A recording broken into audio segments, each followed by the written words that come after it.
Hello friends, आज ये patient हमारे पास जो आए हैं ये देवास से आए हुए हैं और इन्हें पिछले 10 साल से इनके टीएम जॉइंट में चेहरे के एक साइड में दर्द बना हुआ है।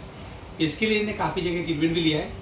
एक बार इन्हें अहमदाबाद में लिया ट्रीटमेंट और बाकी जगह भी ट्रीटमेंट चलता रहा है। इनका कहना है कि जब तक ये इलाज लेते हैं तब तक तो इनको दर्द नहीं रहता और जैसे ही मेडिसिन का असर ख़त्म हो जाता है इनको पेन स्टार्ट हो जाता है।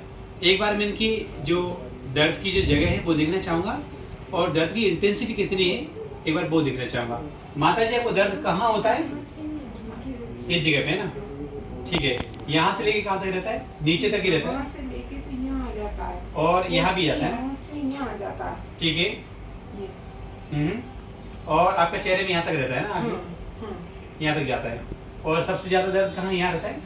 ये है ना? आप देख रहे हैं ना, जैसे मैं दबा रहा हूँ तो दबाते साथ ही इनके चेहरे के जो एप्रीहेंशन है, एक्सप्रेशन वो पूरे चेंज हो रहे हैं। इससे पता चलता है कि इनको दर्द की तीव्रता तो बहुत ज़्यादा है। अब यहाँ दर्द होने के पीछे 3 कारण हो सकते हैं। हो सकता है हमारा जो यहाँ का जॉइंट है जिसे हम लोग टीएम जॉइंट बोलते हैं, टीएम जॉइंट आर्थरेल्जिया हो, या फिर हो सकता है ये ट्राइजेमिनल न्यूरल्जिया हो।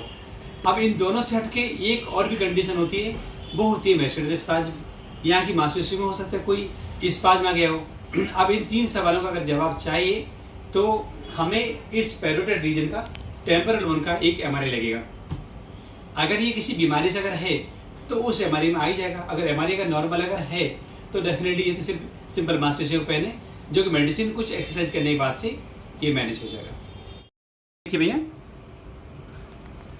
आप ये देख पा रहे हैं ना, ये नीचे ये जो दिख रहा है ना, ये हमारे दांत वाली जगह है, ये हमारा पैलेट है ना? ये हमारे रीढ़ की हड्डी के पीछे वाली जगह पे जहाँ पे स्पाइनल कॉर्ड बोलते हैं, है ना? यहाँ से हमने एमआरआई करना शुरू किया और ये हमारे हमने दिमाग के ऊपर वाले हिस्से तक किया है। अभी इनका एमआरआई टेम्पोरल बोन कराया, जिसमें हमने ब्रेन से निकलने वाली सारी नर्व, जिन्हें हम लोग क्रेनियल नर्व बोलते हैं, उन्हें अच्छी से देखा। जो टीएम जॉइंट है उसको बहुत बारीकी से देखा और जॉइंट के आसपास के सारे स्ट्रक्चर को प्रॉपर तरीके से देखने के बाद पता चला कि वहां किसी भी तरीके की कोई प्रॉब्लम नहीं है। पैरोटिड रीजन को भी बहुत अच्छे से देखा। लेकिन दोस्तों, ऐसा बिल्कुल नहीं होता कि एमआरआई जांच नॉर्मल आने के बाद इन्हें बीमारी नहीं। ऐसे भी मरीज हमारे पास में आते हैं जिनकी एमआरआई के साथ बाकी और जांच भी नॉर्मल आती है, लेकिन मरीज को इतना असहनीय दर्द होता है कि वो बर्दाश्त भी नहीं कर पाता। एक ऐसा ही केस मैं आपको आपके सामने शेयर करता हूं। इसके बाद मैं आपको बताऊंगा कि इन्हें आखिर में निकला क्या। जी बताइए, क्या दिक्कत हो रही है अभी आपको? अभी क्या दिक्कत हो रही है?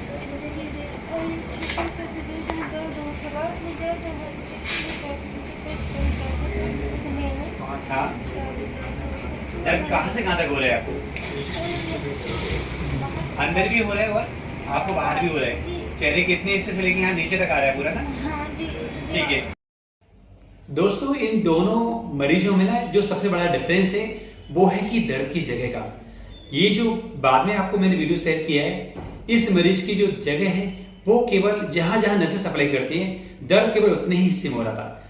इससे पहले वाला जो मरीज है उसमें दर्द वहां भी हो रहा था जहां नसें सप्लाई नहीं करती, जैसे कि ट्राइजेमिनल नर्व। दूसरा जो सबसे बड़ा डिफरेंस था, जो पहले वाला मरीज है उसमें दबाने पर दर्द बढ़ रहा था, लेकिन इनके दबाने पर दर्द नहीं बढ़ रहा था।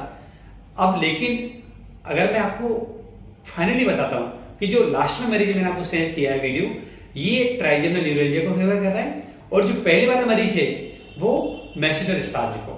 अब अगर मैस्कुलर स्पाज्म अगर इनको है तो अभी जो मैं फिजियोथेरेपी ट्रीटमेंट करूंगा इससे इनको 50% तक रिलीफ मिलना चाहिए। ठीक है माता जी, बताइए अभी आपको कितना आराम है पहले से? बहुत आराम मिल रहा है। कितना है?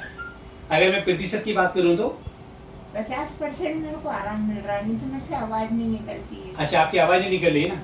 आप अच्छे से बोल पा रहे हैं?